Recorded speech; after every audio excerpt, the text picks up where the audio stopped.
दान दान के न्यू एपिसोड में तुम्हारा स्वागत है, जिसमें हम ओकर मोमो की एलियन से दोस्ती देखेंगे। तो एपिसोड के स्टार्ट में उनकी टीचर क्वीन को लगता है कि ये तीनों बुली होते हैं, इसलिए वहाँ नेकेड पड़े थे। उसके जाने के बाद मोमो आयरा को अपनी इमेज को लेकर काफी टेंशन में थी। तो मोमो के पूछने पे आयरा बताते कि उसे आज ही एक्रोसिल्की की पावर मिली है, जिससे ओकरन को लगता है हमारे पास योकाई की पावर है, इसलिए एलियन से बच पाए और इन्हीं योकाई की पावर के कारण हम पे अटैक होता है। तो अब पॉइंट ये है, एलियन सीधा योकाई से ही पावर क्यों नहीं लेते, जिससे ओकारुन बताता है कि योकाई पूरे वर्ल्ड में है और एलियन टेक्नोलॉजी में कितनी ही आगे क्यों ना निकल जाए, वो योकाई को नहीं हरा सकते। मतलब योकाई एलियंस की इन्वेजन रोक रहे हैं और शायद ओकारुन की दूसरी खानदानी बोल उनके पास हो, जिसे सुन के वो फिर से उदास होते हैं उनकी रेपुटेशन को लेके। इसीलिए आयरा तो ये बोलेगी कि मोमो ने उसके कपड़े फाड़े हैं। इतने में आयरा की दोस्त उसे ले जाती है मोमो को उसका बुली समझ कर, पर मोमो को इससे घंटा फर्क नहीं पड़ता। उसे फर्क तो ओकारुन और आयरा को साथ देके पड़ता है। तो ओकारुन उसे सब सच बता देता है और वो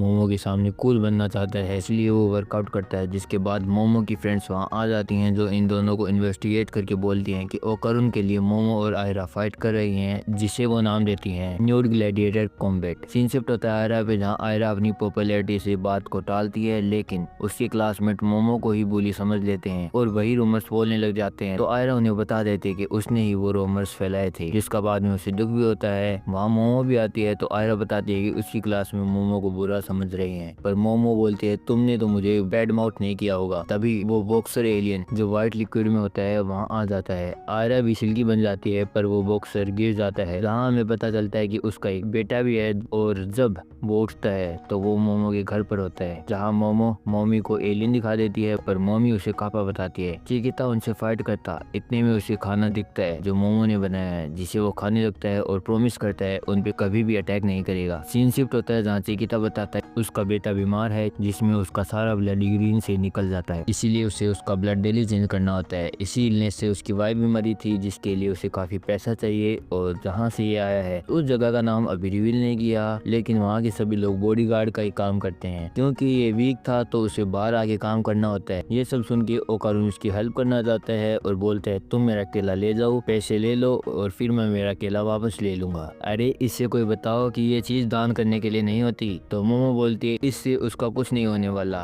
क्योंकि उसे डेली ब्लड चेंज करना है, इसलिए इसे एक स्टेबल जॉब चाहिए। चिकिता को भी ये लगता है, जिसके बाद वो वहाँ से जाने लगता है। तो मोमी को उसमें से फैमिलियर स्मेल आती है और हमने जो व्हाइट लिक्विड देखा था वो उसका खून है, जो हमारे यहाँ काउ मिल्क है। तो मोमी उसके लिए एक काउ अरेंज करा देती है एंड अब वो वापस जा रहे हैं उन्हें अपना नया फ्रेंड बोल के, और जब भी जरूरत होगी वो यहाँ आ जाएगा। ये सब देखने के बाद भी मोमी को वो कापा ही लगता है। सीन शिफ्ट होता है, जहाँ मोमो ओकारुन आयरा मोमी से न्यू यूनिफॉर्म के लिए बोलती हैं, जहाँ मोमो अडल्ट की फाइनेंशियल पावर एक्सप्लोइट करना चाहती है, जो मोमी को पता चल जाता है। तो वो ओकारुन आयरा के लिए तो यूनिफॉर्म ले आएगी, पर मोमो के लिए बिल्कुल भी नहीं। और अगर उससे चाहिए तो उसे हेयर बैंड बांधने देती है, जिसके बाद मोमो कुछ ऐसी दिखती है। और तभी कोई आता है तो मोमो उसे देखने जाती है, जो जीजी होता है मोमो का बचपन का फ्रेंड एंड मोमो का फर्स्ट लव, जिसे देख ओकारुन भी शौक हो जाता है। And episode and. Next episode में हम मोमो का फर्स्ट लव देखेंगे। तब तक तुम मेरी बाकी वीडियो चेकआउट कर सकते हो। मैं तुम्हें वहीं मिलूंगा।